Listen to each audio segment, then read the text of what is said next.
It's Debatable with Mark Gray here on MLBBro.com.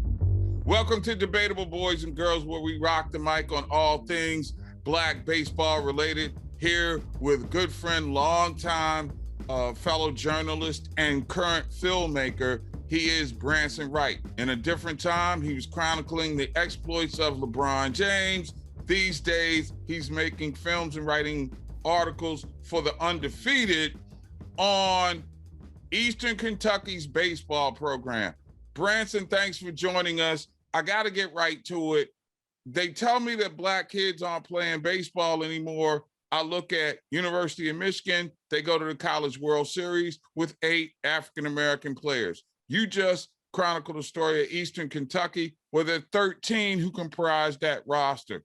Am I to believe there's a renaissance of young Black interest in baseball?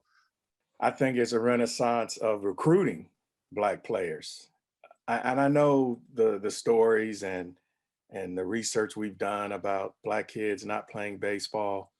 Well, maybe we're not playing like we used to play, but I think there's a number of Black kids that are playing little leagues across the country and high schools across the country. As I said, maybe not as much as we used to, but there's enough to fill these rosters in college baseball and Major League Baseball. And what I found in that story and doing the research, that you have to be intentional.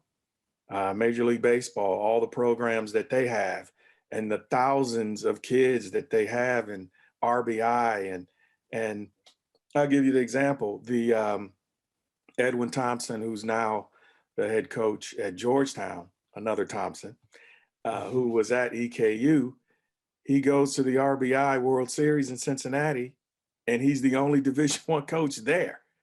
So you can say Black kids aren't playing, but when they're playing, you have to go there if you're going to recruit them. They're not just going to magically fall out of the sky.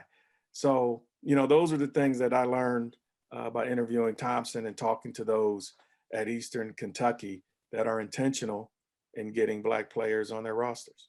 So you're saying right now that there's a passion amongst young Black players right now, where it once was totally AAU and maybe like Pop Warner, that they're now getting back into baseball. Yeah, I don't know if you're aware of the Black Kids Play Baseball Too on Facebook. Yeah, I'm a member of that group.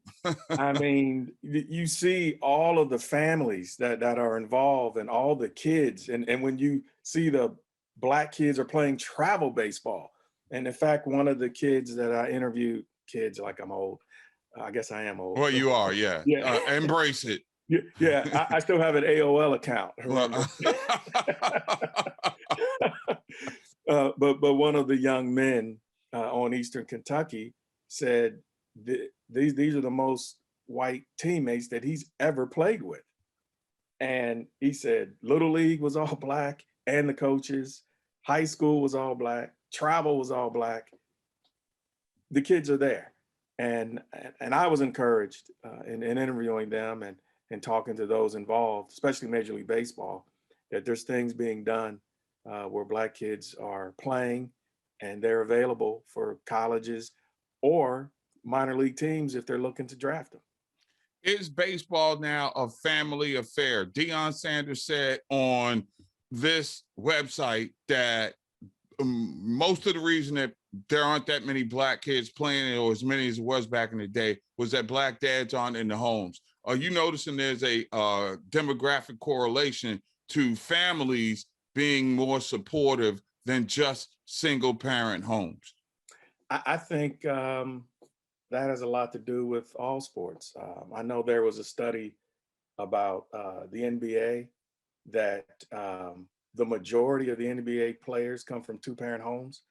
The stars, a few of the stars, maybe not. We talk about LeBron and guys like that. But sports nowadays, you need a 2-family home because of the travel and the commitment. And baseball, just like tennis and golf and AAU basketball, it's the same. You need a total commitment. but I understand what Dion is saying, because most fathers are baseball fans when it comes to Black fathers. I mean, we grew up playing. Our fathers taught us about the game, and we're teaching our sons and our nephews and cousins about the game. And moms, granted, I mean, my wife, you know, she grew up in Pittsburgh during the We Are Family generation. So Oriole fan here, dying, slow, yeah, painful death. Sorry about that. But she's a big time baseball fan. So I think it's a generational thing. And it looks like this generation is leaning more toward it. So we just have to keep putting it out there that baseball is a fun game. I'm Mark Gray. That's Debatable for this week. Remember, you leave something hanging out over the plate, we're going to take you deep. Deuces. MLBBro.com, covering Black and Brown Major League.